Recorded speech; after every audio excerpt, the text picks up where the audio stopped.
గారు దయచేసి మంత్రి గారు ఆయిల్ పామ్ రైతుల పక్షాన మీరు హెల్ప్ చేయాలని చెప్పి కూడా కోరుతా ఉన్నా. నాకు చాలా సంతోషం ఏంటంటే మొన్న రాష్ట్ర ప్రభుత్వం ఉత్తమ ఆయిల్ పామ్ రైతులను హైదరాబాద్లో సన్మానించారు.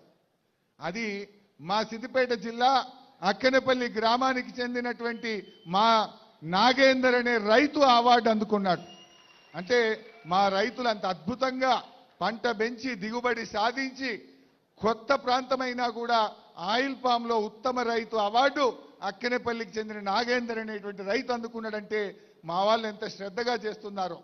నాకు ఈ మధ్య ఈ ఫ్యాక్టరీకి వచ్చి అధికారులతో మాట్లాడితే సార్ మాకు ఆయిల్ రేషియో కూడా బాగొస్తుంది, సత్తుపల్లి కంటే అక్కడ అశ్వరావుపేట ఫ్యాక్టరీ కంటే కూడా ఇక్కడ క్రషింగ్ లో ఆయిల్ రేషియో చాలా బాగొస్తుంది, ఈ ప్రాంతం ఆయిల్ పామ్ కు బాగా సూట్ అయింది, ఇక్కడ వచ్చే పండు మరి మంచి నూనె కూడా ఉత్పత్తి అవుతా ఉంది, ధర కూడా ఎక్కువ వస్తుంది సార్ రైతులకు అనేటువంటి విషయం ఇక్కడ అధికారులు కూడా చెప్పారు. అంటే రైతులకు ఎటువంటి అనుమానాలు పెట్టుకోవాల్సిన అవసరం లేదు. ఈ ప్రాంతం మరి బాగా మంచి పంటలు పండాలని, ఇది ఒక సిద్దిపేట జిల్లాకే కాదు, సిద్దిపేట, జనగామ, కామారెడ్డి, నిర్మల్ ఈ చుట్టుపక్కల 10 జిల్లాల రైతుల పంట ఈ ఫ్యాక్టరీకి రావడం జరుగుతుంది.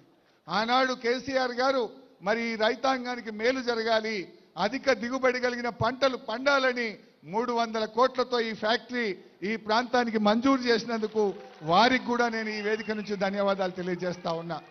ఏది ఏమైనా గౌరవనీయులు తుమ్మల గారు చెప్పినట్టు అందరం కూడా అవకాశం ఉన్న రైతులు మరి ఈ ఆయిల్ పామ్ సాగును పెద్ద ఎత్తున ప్రోత్సహించండి, మొక్కలు పెట్టండి, అధిక ఆదాయాన్ని